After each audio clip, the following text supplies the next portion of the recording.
Good people of the South, good day, good morning, depending on what time do you get into this channel. I like just to say welcome to Benta with Mohau. Ladies and gentlemen, I just want to reiterate the second and the third day of the Senzo Meyiwa trial, what we have encountered there.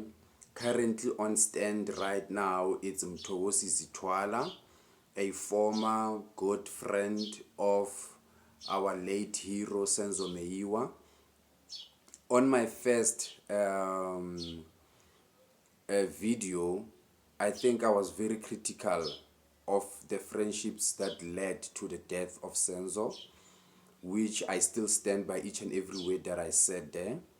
But what I've learned on the second and the third day is that people will always look out for themselves beyond you. Mostly I have learned that Khumalo is very disrespectful young lady.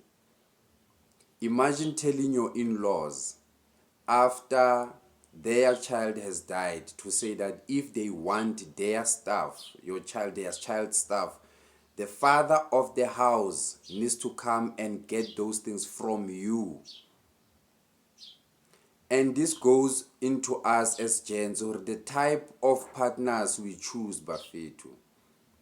If you choose someone with no self-respect, someone while you guys are dating will be happy to invite you to their mother's house and you guys will be there drinking.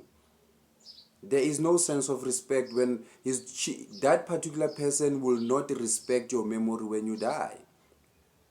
Anything that you have worked hard for, you will not, it will just be destroyed the moment you die. Clearly, Kelly went here into this relationship, according to the testimony that I got from Umtogozisi, that Kelly is a person who was here for material things. I am not sure if she's even capable of loving. That's the reason why she can't keep a man. Do you understand? Each and every man that she falls in love with is because there is a material gain. And big up to Chat the Don that realized this thing very early. Even if Naye Wahamba or proposer a top billing, we don't know what the hell was it. But also, what I've learned is the brutality of the police. The very same guy who's now helping the state to prove its case was brutally assaulted by the police because they needed to come out with suspects, and they had to beat him up so bad that he had to urinate himself just because they needed to close this case and get suspect. Imagine that. And to just pour salt onto the wound, we have an organization called IPID, Investigative Police Independent what. So for those who do not understand what IPID is, IPID are the watchdogs of the police. IPID are the people whom you go to when the police have either mistreated you. So this particular witness, Umtogozisi, 4 years ago in 2019, was taken from KZN to Pretoria, and when he got there, he was assaulted for over a period of an hour under the pretense that he was there to identify people in the parade. And when they realized that this person really does not know anything, even they wanted to force him to confess. That's why sometimes we need to question when police all of a sudden within 24 hours they have confession, because they've got torturing apartheid tactics that they are still, being legal, and that are still being used. Every time when I hear Begikele saying that the police must shoot to kill, or they need to be tough, which is the very same comment that I've heard our Premier, Mr. Panyaza, saying, to say that when people become tough, they need to be tough. You get to forget that who is the majority in this country is black people. Are you sending and training people out there using our taxpayers' money, which is us black people, to become the torturers to us? I thought you are putting people into the street to maintain law and order, not to out there and dish out violence to people. And IPID has pretended to have taken the case because apparently this gentleman, after he was assaulted, was taken back home and immediately opened up a case. 4 years later, the case has not been attended to. We don't even know if there's a case number. We don't even know who's the investigative officer. We don't even know if the case still exists or what. And this guy has not been giving any answers. So there is nothing like an independent body that will investigate police. All these law enforcement are working together. The same reason why today we don't know if there is a pala case right now. If you ask or no, let's do an oversight committee on this pala situation in parliament, they'll tell you no, justice bodies are investigative. Which justice bodies are investigating? Because all of them are listening to one person who report to one party. We know that for a fact. So we have learned very painful facts about this case. But one thing that I'll tell you that that came out of the case that I loved was the fact that Mthokozisi, even if according to me, was not much of a good friend to Senzo because of all these things that he recounted. He later found a way to try to say, I might have not come out right, and most things that maybe I have done might have been for self-enrichment and being selfish. But when he was approached by Netflix to do a Netflix appearance, he refused, not once, not twice, but 3 times. The only thing that he did, which I feel that he was not even supposed to do, was to surrender his pictures with Senzo. Because it clearly shows that each and every person that was in Senzo's life, especially here in Joburg, I'm not referring to the wife, was in it because they were selfish. They had selfish reasons why they were friends with Senzo. All they wanted was money. Kelly was the person who benefited the most by having an affair with Senzo. Her career, which was dead, really rose to the top, had reality shows just by being associated with Senzo. We also know that the other friend that they mentioned before, that apparently at one point was working with crushes, at the very same time the crushes were not there. I'm just forgetting the name right now. That person also did an appearance. Nthong ile ya bona ya Netflix, and he got handsomely paid.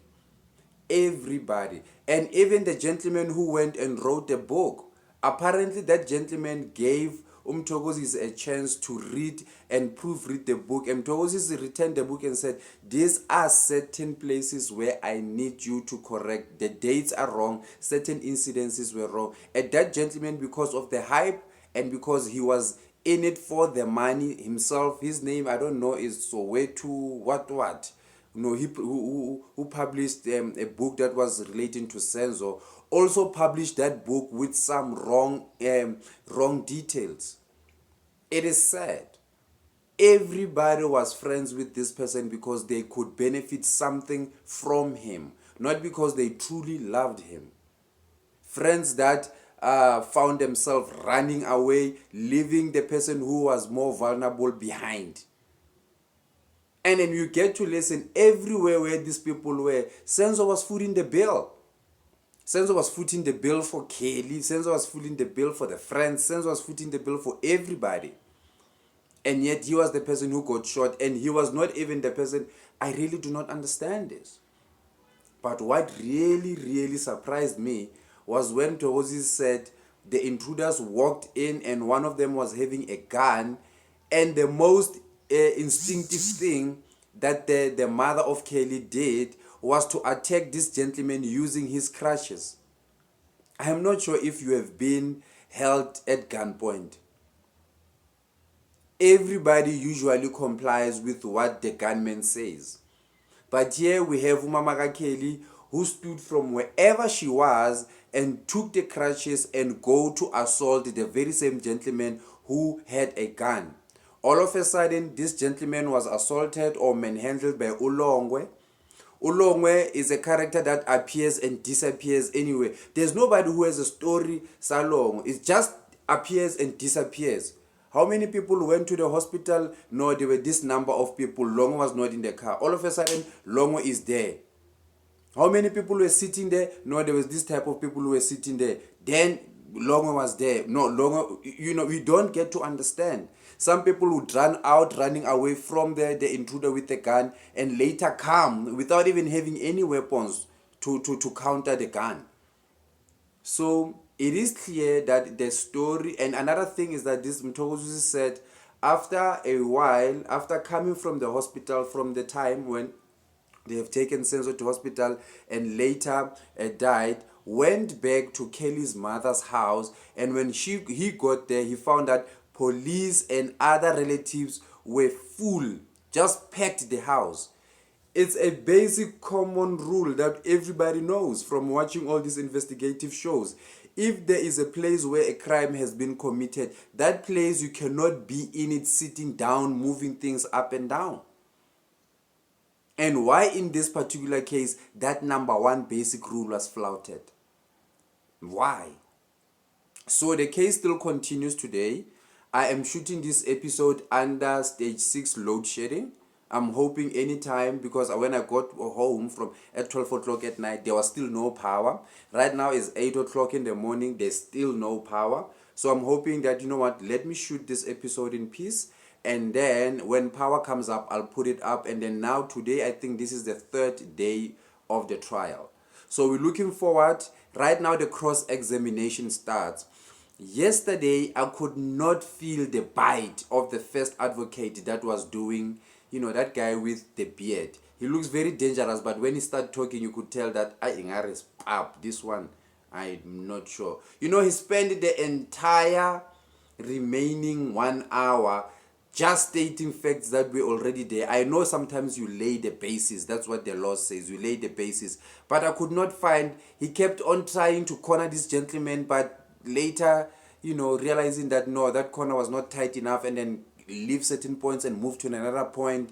I am definitely not sure. Sometimes hiring lawyers just because they look mean. I think that guy was hired because they look mean. So I'm looking forward to it. And Mshololo was not in court yesterday, and I felt like the state used that absence of Mshololo just to put certain things forward, which I felt like Mshololo would have countered them. So those gentlemen that are there, the other one can barely hear. I am not sure how is this defense going to happen right now. I deliberately didn't want to include the advocate for commentary because I still do not understand his story right now. He appears, he does not appear, he left the case, now he wanted to be part of the case. I just don't understand. That's what happened with fame. It's a drug. The moment you start feeling that that high of fame is like Inyaope, which I don't have any experience of, but having the research that I've done, one hit it's enough for you to get hooked. So I'm not sure if Utifo wants to go back there because they felt that Gumnandu ba famous, so I just needed to be on camera. I just do not understand. Let him go and get another case. When it was hot, he got out of the kitchen. That's simply as that. If he wants to come back and he's allowed to come back, I'll welcome him. I am for black people at any point. Do you understand? That's where I stand. So, yeah, those were interesting facts. And the fact that, Kelly just gave me a bad taste in my mouth, man. The entire family, bro. It just gave me a bad taste in the mouth. I do have a girl, in a sense of I do have a daughter. And we need to be very careful as parents not to turn our daughters into breadwinners, because that will lead to the situation that is currently happening. If you're watching one of those reality shows, you would hear how Kelly talks to her mother. Literally disregards her. I have a brilliant son. My son is probably one of the most brilliant child in Free State. One of the top highest child that is brilliant. I'll prove a point towards the end of the year when they next year when they're releasing the results of matrix and everything. He's going to form part of 100 best students in South Africa. That's my son. But I told him that no matter is it that you're going to achieve in life, do not think that you're going to come and take care of me. If there's anybody else that you need to take care of your mother. I can take care of myself. Do you understand? Because I don't need you to come and help me and take care of me. The next thing I lose the parent and child relationship. Now I cannot put you in your place. Do whatever that you want to do. If you want to buy me my Mercedes Benz, that is totally because of you. I'll buy my own. Do you understand? I'll buy my own house. I'll feed myself. I don't need you to come and take care of my needs. Because I need who nonsense. So if you're doing nonsense as well. That's how it is. And for those parents somehow who life has treated them in a situation where your child is a breadwinner, please do not mischange your child by not giving them all the lessons that they need. If your child is misbehaving, your child is not coming to the party well by not definitely behaving well, put them in their place. It's your duty as a parent. Do you understand? Ka Sesotho re re, o kgotsa o mo ratang. How do you say it? The one that you reprimand is the one that you love. If I don't care about you, you can go smoke drugs, you can do whatever. But if I love you, I'll reprimand you. Do you understand where I'm getting at? So I'm looking forward. That's my brief just review of the second day and the third day, because I had to catch up, because I had to go with my trip to Free State, try to do an application of an ID. Right now I have just put up a booking system. I have a date, and yeah, things are gonna be working in that way. And yesterday I did a clip about Padco buses that were going to be halted up until Monday. But I forgot to say this. If you are a bus company like Padco and you've been in business for over 20 years, how is it that you do not have reserves enough to last you a week in terms of diesel? Where is this money going out to? So Padco is mismanaging all the funds. And why Padco is a private company that is being subsidized by government? You ask yourself that. It's because there are other black politicians who are eating. You know how it is, most. So I always appreciate and I love you. We have now reached 100 subscribers. Please don't forget to like. Don't forget to share this. Don't forget to subscribe and engage me down there so that we could have conversation about this. Thank you so much for those 100 people that decided to say, you know what, it does not cost us anything. No airtime is cost. I just press subscribe so that I can hear the thoughts of this gentleman.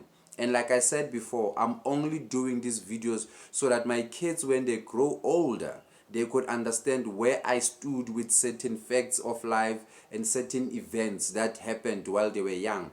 Where was I in terms of mentally? How was I thinking? That's the only thing that I wanted to do this for. And if later it brings me money, hey, God is good. That's what we want. But for now, this has been a wonderful episode. Yeah, Bentale Mohaukuibu. Love it. I'm looking forward to rest. I'm going to work again tonight to be on air. And yeah, I love it. I'm just having a good time. Life is just wonderful. Yeah. Yes. For